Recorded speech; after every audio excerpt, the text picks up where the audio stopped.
Hello, my name is Bill Haley, and this is for Haley 2024 The Movement's Government Reform Ideas. Now this video is going to be on the transition.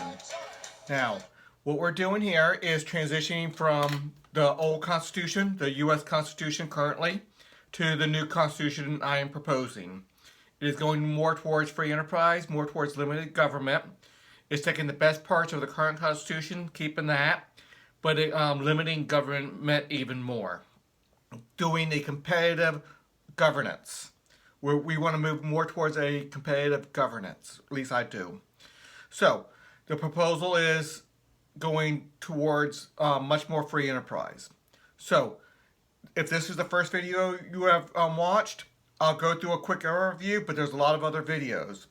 During January, February, March, and even April, this is April already, 2021, I'm putting out a couple dozen videos going over and talking about the different aspects of this Constitution. So it's a pretty complicated, well, not that complicated, but it's very involved. We have so many areas where government currently is, and I'm trying to explain how each area is going to go into the free enterprise system and be affected by this Constitution. So let's go through the overview real quick. So we're going to have 30 different sectors. We split all government power into 30 sectors with distinct elected leadership per sector. It's highly important.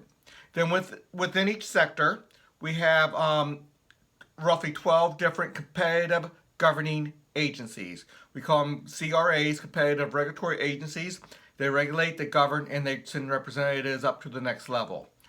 And these are full governmental systems. They are executive, legislative, and judicial branches.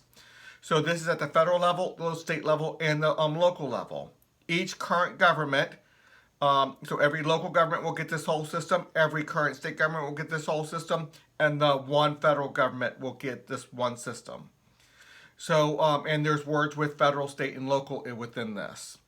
So on the other side, we have rating system. That's going to give high quality information from a wide variety of perspectives. It's going to allow less regulations by the regulatory bodies, because we're going to have high quality information showing who has better standards, who has lower standards, and letting consumers make those decisions of what they want. So, and that will punish low standards and reward positive standards. We'll get into that. I'm not sure if so much on this video, but there's going to be other videos on the rating system, and it's throughout all my videos touches on it, but I will have a specific and maybe multiple videos on the rating system itself. Let's go through the Constitution real quick. We have a preamble. It's not on this one. But then we have a citizenship section, general laws, bylaws, federal, state, and local, how that's separated a little bit. Original authority, that's going to do a teaching of how we originally have the authority even to do laws in the Constitution. And sets whether it's a state power, federal power, local power, whether it's at the CRA level, sector board level, parent sector board level. If you don't understand those terms, we'll get into those. Supermajority, anything at the monopolized government level, governing everybody within this jurisdiction will have to have a supermajority of 70%. So that's going to limit government significantly. The parent sector board is more of a constitutional body, where it separates the powers between the 30 sectors. It's a main job, and just generally make sure the whole structure is sound and everybody staying within their boundaries. They don't have the power to regulate, but they do have the power to say when somebody else regulates badly or outside their authority. CRA sector boards is a representative body, the monopolized representative body over everybody. It's made up of the CRAs. Representatives of the CRAs. And the CRAs is where 90% of this whole Constitution is. That everything else outside of the CRAs is to support the CRAs, to make the CRAs work better, to give authority up to the representative monopolized body only when totally necessary. And you'll see that throughout. The rating system, I really want to do a video on the rating system, and I will be doing it probably later this month in April 2021. Anyway, taxation, talking about how fees are collected and different things. CRAs are going to collect fees. You have to be a member of a CRA, so you have to pay taxes, fees, but you get to choose who's going to govern you, and they choose their tax rate. There's a lot to it. You get what you pay for. I will get into that on that video. I haven't done that video yet, but we will this spring 2021. Debt, we deal with the transition, and since this is a video on debt, on transition, it will deal with the debt to a large amount, but I will have a video specifically for debt and how that's going to be done and have that concentration. Otherwise, this video, it will be 20 hours long. Pockets of freedom is my chief foreign policy and immigration reform. It is something that, well, we won't get into it right now because that's not the video, but we'll have a video on that. States' partial acceptance per sector is to help get this constitutional amendment passed, and we'll look at that on that separate video. The separation of responsibilities and authorities, the 30 sectors. Let's go over them real quick. We get rid of all government power that we currently have. We go to a charity system, no more government welfare. We'll go over that in a little bit, but I'm going to keep on coming back to this screen because it really is important. It really shows you the transition. The charity system, the Charitable Distribution Association, the Charity Assessor Organization, everyone picks who they're going to be a member of. A CRA they're going to be a member of. In each one, everybody will have this, within each sector, everybody will pick based off their philosophy of how they want to distribute funds for charities, how the charities want to work, how they want caseworkers to handle themselves, how they want family law to be handled. Okay, foreign policy and foreign protection system, instead of having one president do so much, banking law, head of the military, commander-in-chief, chief foreign diplomat, all the stuff, banking and everything that they do, environmental policy. We're going to separate it all out into 30 sectors. Every sector will have a chief leader, but most of the power is still going to be in the CRAs.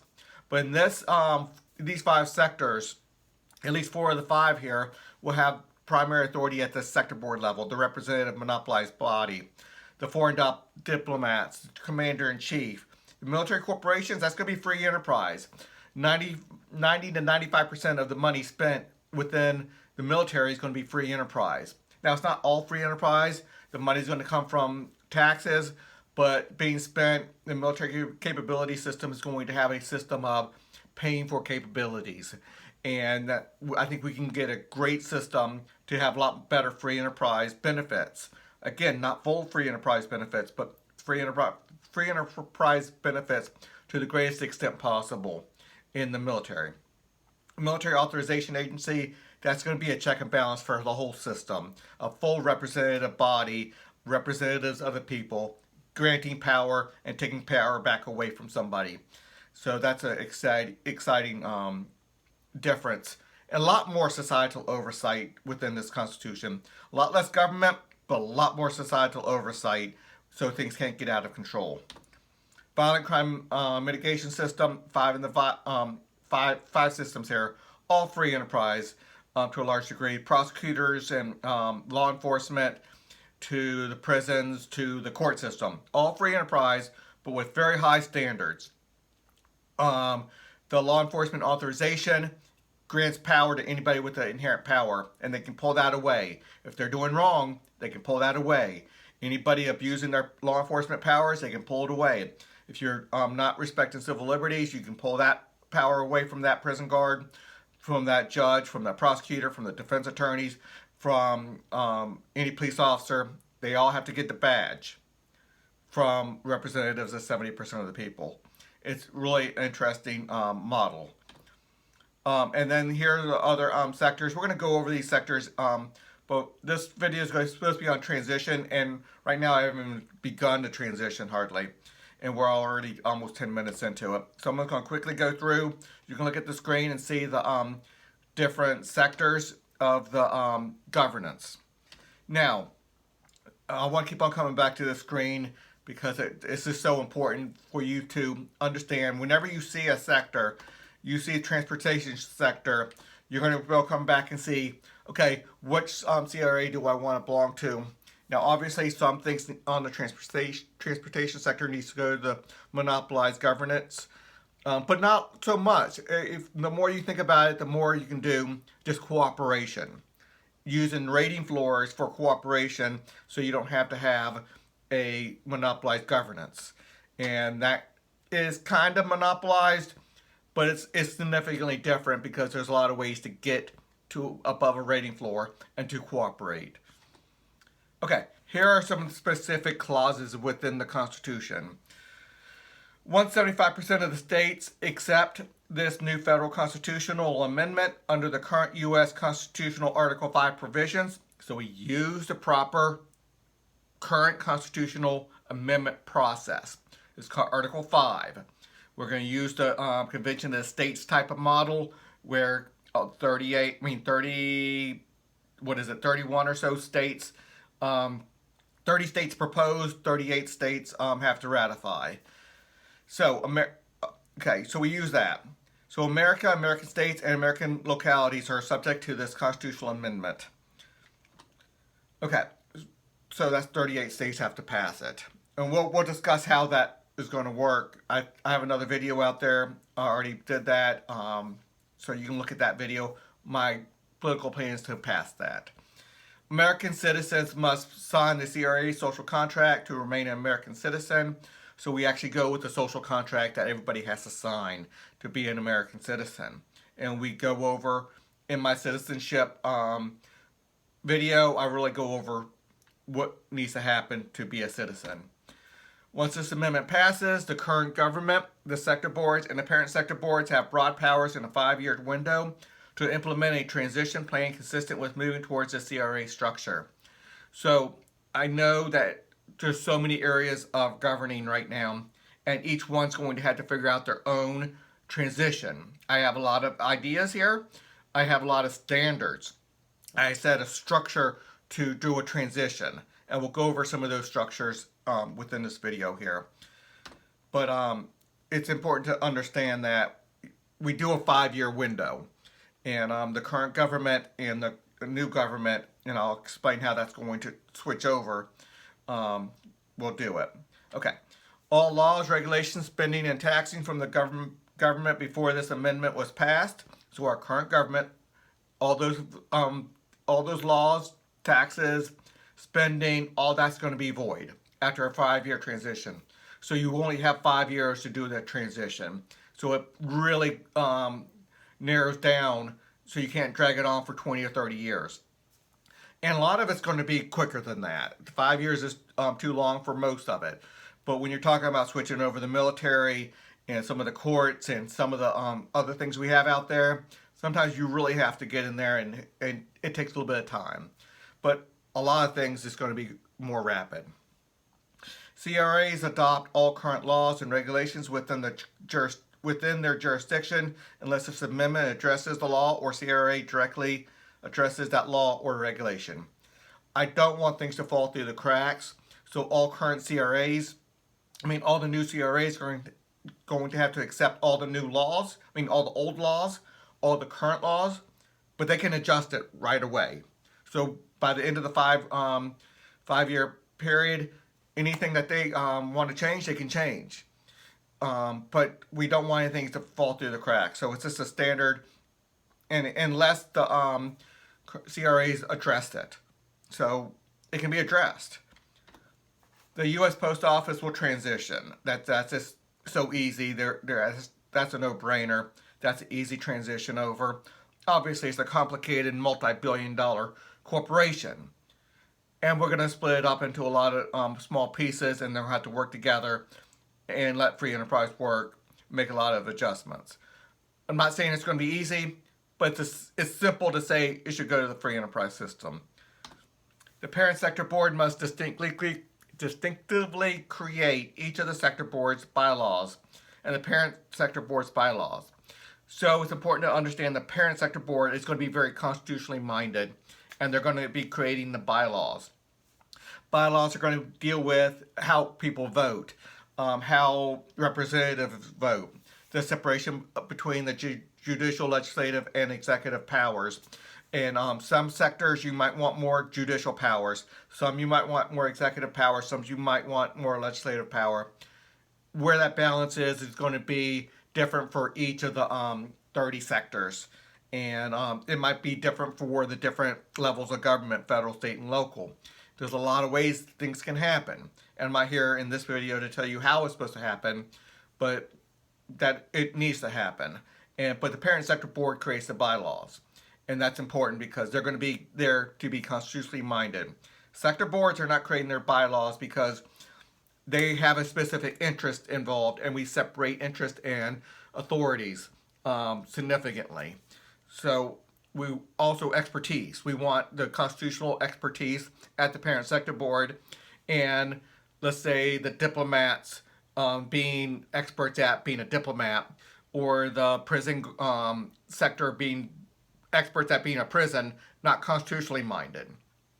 So there's a lot to get into, but we separate things, is what I'm trying to say. Lots of checks and balances. All taxes from the government before this amendment is ratified must cease before the end of the 5-year transition period. That was kind of in the other clause, and there's probably clauses I can get rid of because it's already included in other clauses. I understand that. I want to make it clear. I have it about 13,500 words right now. I can probably get it down to under 10,000 words just by getting rid of some of these clauses because it's included in the other clauses already. But I just want to make sure it's clear in different aspects of the Constitution. The parent sector board of the federal, state, and local governments must take ownership of all current government assets and liabilities as defined in the 5-year transition plans. So it's important to know that the current government, it has a lot of assets and a lot of liabilities, and the parent sector boards are going to have to take those. The parent sector board for the federal government will take federal debt and liabilities, or debts and assets. The state governments, the state's parent sector boards will take their state's assets and liabilities and debts, and the localities as well. And we'll discuss how that's going to be done more in the debt section, and we'll get into it on this one. The parent sector board must use sectors 24, sectors 25, and sector 30 to collect taxes to pay off the outstanding debt. So it's highly important to know that we do use taxes to pay off the debt. We have a lot of other ways to pay off the debt, selling government assets. We're selling all military equipment, all school buildings, all roads. That's a lot of assets. All government land. Anything government owns right now will be sold to the private sector. Or CRA might buy it, but that's considered private sector. CRAs are private sector and government, but it's government only to their members. So it's important to know that CRAs are private, but it also has government functions. This amendment calls for many revenue streams to pay down the debt. I was just talking about that. And so those 3 sectors will be mostly real estate taxes, sales taxes, and what's the other one? Income taxes, sales taxes, and some head tax and some real estate tax is the big issues there. Okay, the debt tax rates described must achieve no less than a 2% original debt principal payoff per year plus finance charge. 2% debt paid off per year. We need to get rid of that debt. And that's a 50-year plan to do that by doing 2% per year. Standard transition. This is more of in the debt section. And so I'm just going to go ahead and read this. It's kind of long here. All current government-owned and controlled assets must be turned over to the parent sector board within the 5-year transition and sold into the free enterprise or into the free market. The inclusion of clauses within this amendment of significant government-owned property transitioning to the free enterprises to ensure the reader of this amendment that those areas are covered by this clause. This clause is all-inclusive. I can take out a lot of clauses within this Constitution by just having the first line in here. All current government-owned and controlled assets must be turned over to the parent sector board within the 5-year transition period and sold into the free market. I have a lot of clauses because I really want to make sure everybody understands. Yes, the military is sold off to the free market. All roads, all schools, all government schools, and all government roads. There's private roads. We don't obviously do that. We don't mess with that. Everything is sold either to the CRA or to the free enterprise system. Every cop car, every school bus, every whatever. If it's owned by government, we sell it. And that pays down the debt. The standard transition from the current government-owned and controlled assets to the privately owned and controlled assets must have the following qualities. The government assets are roughly equally separated into at least 100 publicly owned corporations in each relevant sector, in which the parent sector board would own all the stocks. So it's important to know that we take within the locality or the state or the federal government, we take at least 100. Sometimes more because it's going to be too massive. Obviously, the military will be a lot more than that. But a local school district could be 100 different publicly owned corporations, and we put the assets in there. Government owns all the assets, all the stocks. Then we slowly start selling the stocks, 1% per month. So in about 8.5 years, all the stocks will be in the private sector.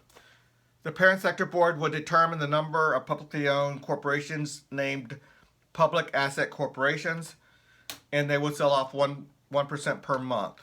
Every public asset corporation will lease out assets. So if you have all the tanks, military tanks, or all the cop cars, those things still need to be used. So for a few years, the public asset corporation will lease those out. Will lease out tanks and aircraft carriers and the like. And they'll collect money when they lease it out, and that money will go to pay off the debt. This is during the transition as they are selling off stock. And once 50% of the stocks are sold, then we're to the point where we can start those public asset corporations can start selling off assets to actual private companies. If you're running a private school, you're going to need a public school building, and they're going to be able to buy that. You're going to need the school buses. You're going to need the roads. The roads are still going to be needed. So this is during the transition, and then about 4.5 years into this, we can start selling off assets. And we wait till this 50% because we don't want to sell off assets too quickly, because we want to get a good market value out of it. We want to do dollar cost averaging, and we don't want to dump too much stuff on the market at one time because we do not get a good valuation out of that. So we want to make sure we do it properly. The revenue from all sources, and it causes a lot of possible fraud and self-dealing, and this will give it a better way so we don't do self-dealing. The revenue from all sources derived from public asset corporations will be applied to the debt. So all the stuff, when we're switching over, the selling of the, when we sell the stocks or we lease out the assets, it goes to pay off the debt. And we're going to have massive debt. But selling all government assets will help pay off that debt. CRAs may purchase stocks and assets like every other entity. Not so much sector boards, because sector boards have to work through CRAs. CRAs have to do this. Not so much sector boards. Sector boards can have enough to rent some office space, but sector boards don't do that much. Obviously, in some sectors, they're going to do a little bit more. They're going to have some authority. We'll get into that when we get to those sectors. Every parent sector board working through the sector boards must implement a divesting plan of all government assets consistent with the standard transition. So every sector board is, well, first of all, all the sectors are significantly different. And their interest and their opinions and everything are going to be significantly different. and how to divest of roads are going to be different than divesting of schools. That's going to be different than the military assets or land, just general land out there that the federal government owns way too much, state owns way too much, and we still protect the environment. We still have natural parks, and that's within some of the other clauses we have within this. So everything is accounted for, and we have a lot more accountability, and we make sure governmental interests are fulfilled. We're to go into every rabbit hole as I'm going through this. We'll just make this video 10 hours long. Let's keep on going. Any variance with this standard transition requires a 70% parent sector board representative vote. We don't want people to vary from this because it's a very structurally sound transition plan that you separate it all out. You start leasing out the assets, and then you start selling the assets as you start selling off the stocks. And people, there's a lot of ways it can work, but it's a good, strong, solid plan. And if somebody comes up with a good business plan outside of this, and we think it's going to work, then get 70% of the people to vote for it, or maybe I can add another clause within this. I'm not all powerfully minded to know everything, but I think it's a good solid overview or structure to allow the transition, so we do not get a lot of self-dealing, people selling some assets to somebody really cheap and they get really rich off of it. So it's a way to have accountability within the system during this massive transition. We're talking tens of trillions of dollars worth of transition here. So we don't want somebody with power. We have a lot of ways to have accountability as this transition goes, from the rating system to the accountability to people have to check off that the sale is legit. Anyway, we have a lot of ways, is what I'm trying to say. I can't get into it all in this one video. States partial acceptance per sector. I'm not going to get into that. I'll watch that video. Once passed, every state's current legislative branch may vote to accept every sectors individually except for sectors 6, 7, 8, 9, and 10. That's the foreign protection system, are in full effect upon the adoption of the constitutional amendment. So that's what this partial acceptance is all about. So I did get into it. Okay, a little bit more on that. The adoption of this amendment voids all federal involvement in all sectors outside of the federal protection system here. The other 25 sectors may authorize federal powers as defined in Section 5. So state governments have original authority over all the power.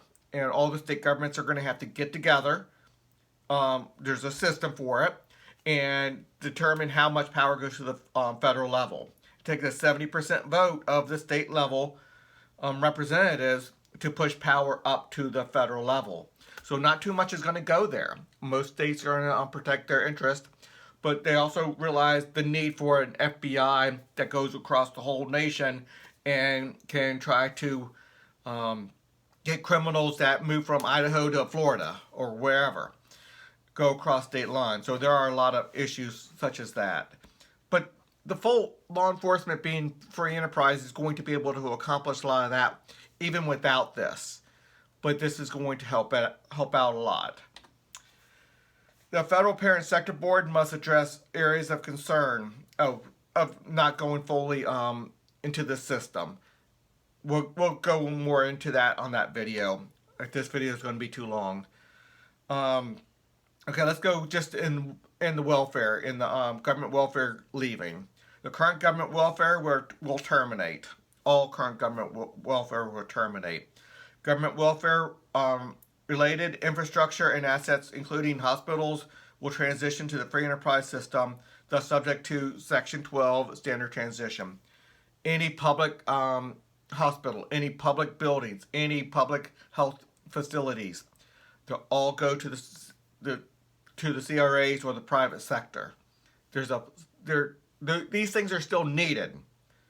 Either it'll be done by in a free enterprise company, a CRA, a little bit to the sector board on occasion, but that's mostly just renting a little bit of property to help manage, because the CRAs are going to be doing this. Okay, NASA's going to the free enterprise system. If you want to pause and read this, you can, but NASA's going to be going over there, and that's going to be within the foreign protection system, and using that 5% going to 5% of GDP going towards the military. It's going to be space exploration is going to be within that. You can have private space exploration outside of this, but this is to ramp up a little bit of research development and doing some big things together that might not be profitable to the free enterprise system right now. So it can give some seed money to some to advance this, and that's going to be helpful to the military as well. I'll get more into that on a separate video. Current government infrastructure assets will transition to the free enterprise system. This is for foreign protection system. All Navy bases, all forts, all ships, all planes, tanks, buildings, NASA assets, State Departments, the Pentagon building. All that is going to the free enterprise system. It all has to be sold. Very expensive buildings, very expensive assets. They'll be paying down the debt. It's very important. All this stuff is still very much needed. It very much will be continue to be used. We need to use those planes. The transition period is going to be very important to make sure we have still coverage of all these things, and maintenance and usage and military contracts are still going to be there. So we create 50 military corporations to start. I understand you might not understand that right now, but yet I'll go over the transition to the military corporations. We take all government power and all military power, and we're gonna separate it into 50 right now. It's going to be a military corporation has to have at least 1% and never above 10% of the overall military powers, military capabilities. So we create 50, we put roughly 2% in each one, and then we let the free enterprise start working its magic. And each one will determine what will give the most military capabilities, because military capabilities is where the money is going to come from. 40% of the 40% vote of the MC military corporations rating system may set rating floors on precise, specific, and narrowly drawn areas of concern. I'm not going to get into that now. It's a checks and balance system. We want to address any type of concerns that might arise, and 40% of the representatives of this one representative body can put limitations on something. So let's say they start seeing something going in a dangerous way, they can put a stop to it. 40% representatives of 40% of the people. So we have a lot of ways to stop things from going bad. Current government infrastructure and assets will transition to the free enterprise system. This is, violent crime mitigation system. Every police station, every police car, every prison, every jail, every court building will all go to the free enterprise system. I don't want there to be any doubts about it, so I have a clause and I list it. Healthcare, all healthcare stuff will go, all healthcare infrastructure. If it's owned by the private sector, we don't mess with it, obviously. But if it's a government asset, we own, government, we the people own that. And we sell it to pay down our debt to the free enterprise system. The current US dollar will become worthless after the transition. We go to a free enterprise money. But the government, but those current US dollars are a liability. So within our debt system, it's a liability. But the government, the Federal Reserve also has assets. It has gold, it has loans, it has mortgage-backed securities. It has a lot of assets out there. So those are actually assets. So you have assets and you have liabilities, and that's going to be within the Sector 12 debt section on our Constitution, and that'll be a separate video. We'll touch on it within this video more, but I will do a full concentration on that. The insurance sector will take over Social Security. It's a full transition. We will get rid of Social Security and Medicare within the 5-year period. I have a very specific way of doing it. It's within that Constitution. I'll do a separate video on that, but that is a liability. But we're going to also create a tax to help mitigate that liability, help cover some of that debt, because that's our largest debt we have in society, that government debt. We should have never did it that way, but we did. So we're going to continue some taxes, and I have a very specific way of doing that. The education sector will be the Education Sector Board must create a responsible transition from all government-funded education. This includes K through 12. Imagine how much debt can be paid off if we sold every public school, every public college into the free enterprise system. That is highly significant amount of money, and all those assets are going to be needed. It will be needed. The private sectors will need the school buildings, the teachers. If you can get a school that's working really well, that's a huge asset that could be put into the free enterprise system, and people will pay a lot of money, and that money will pay down the debt. But we go fully into it. But all of it moves over to the free enterprise system. All government education assets must transition to the free enterprise system. I just said it. Current government infrastructure and assets. Okay, which one is this? This is land and water sector. So all the land, all government land is sold to the free enterprise system. A lot of it might be sold to the CRAs because there's certain clauses within the Constitution, within the land and water, saying that a certain percentage of the CRAs have to have a certain percentage of the land has to be nature preserves, state parks and the like, federal parks, local parks. So we have that built into the system, and we have a representative bodies over each aspect of this. So when you put your vote onto land and water, and you want to know, you have a full concentration on who you're going to vote for, what CRA you're going to select, and who you vote for within your CRA, to say how much land should be nature preserves versus right now when you vote for a local politician, a state politician, federal politician, you might be thinking of prison policy, not nature preserves. And you have to vote for one person on both issues in banking laws and all the other laws. That's why it's so important to separate into 30 sectors. So when you select the CRA and you vote within your CRA, you have your full concentration on that selection and that election to that one specific issue within local parks or state parks or federal parks, federal prisons. Everybody will think differently. And there's not going to be one political party that you will like on prison policy, war policy, and welfare policy, and road policy altogether. But the CRA structure will allow you to do that separated. And then you're governed by your CRA. So if you make a bad decision, you have to be governed by the bad CRA. If you make good decisions, and you can always switch from a bad to the better. Anyway, let's keep on going. This is going to be a little bit long. Let me just go ahead and read it. The term current government in this amendment is defined as elected seated legislators or executives at the time of this amendment is ratified.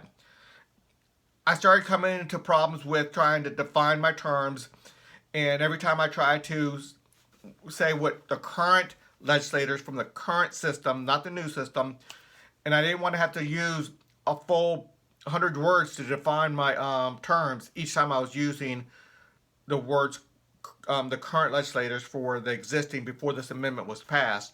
So I had to define it. So now I can just use current government throughout the Constitution. If you want to finish reading that, you can.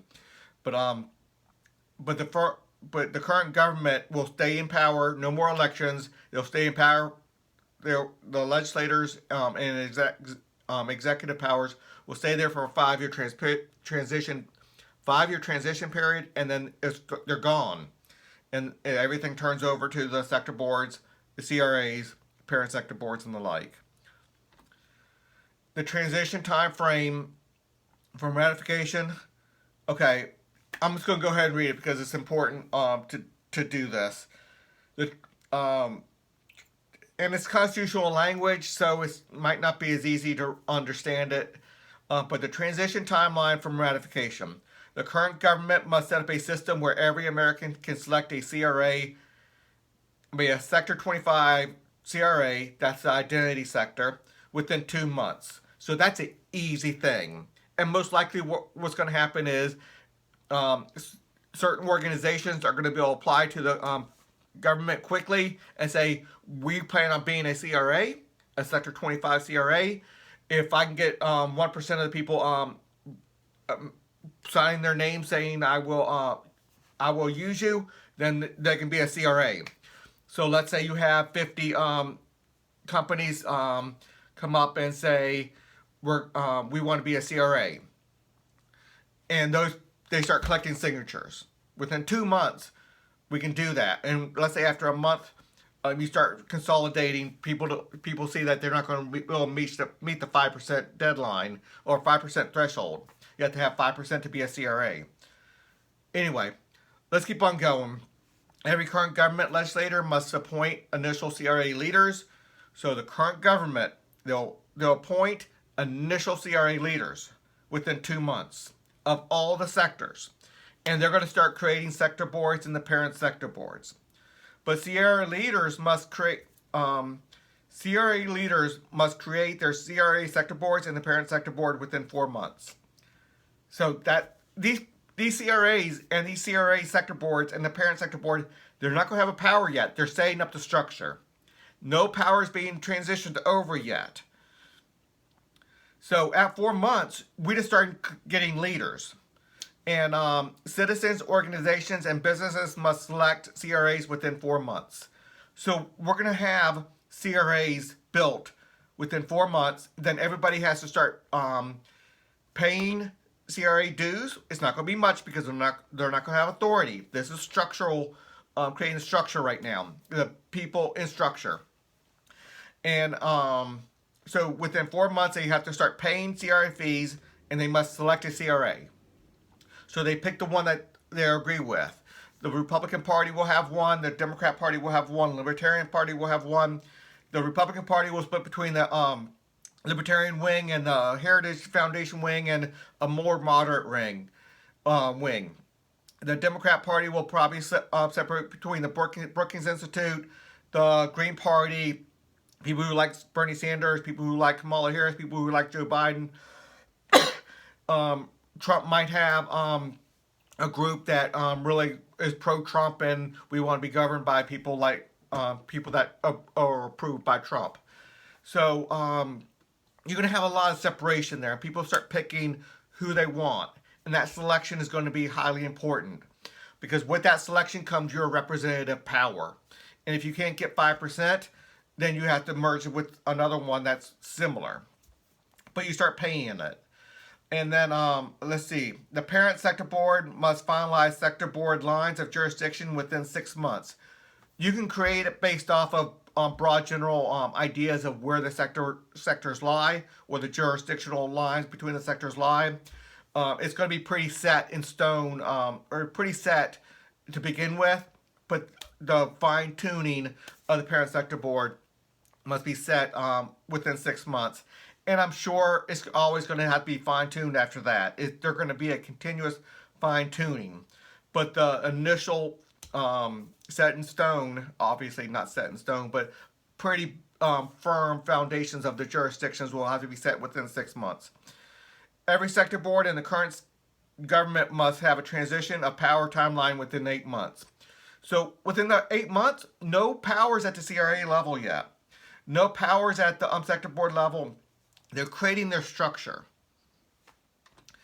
CRA leadership and representative votes must occur every 3 months for the first 2 years, and then yearly for the next 10 years. The current government may only fund CRA expenses for the first 6 months. So, current government puts out the funds for the first 6 months. After the fourth month, people have to start selecting all their CRAs and paying their initial dues. So you have 2 months where there's a little overlap where you have dues coming from the current government and from the members.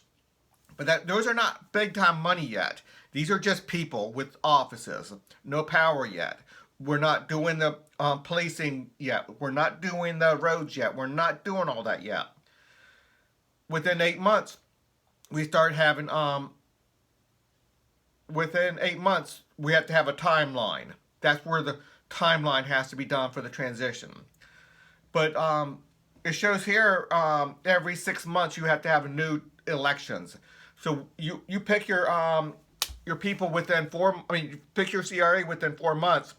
On that 6 month mark, you pick your leaders, and those leaders might change dramatically your nature and your philosophy of your CRA.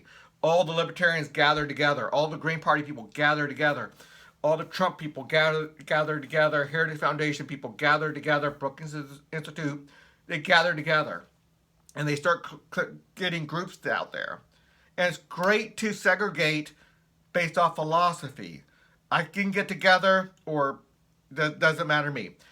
A Libertarian and a Green Party and a Democrat and a Republican, they're at each other's throats right now, because whoever wins the governing war controls everybody.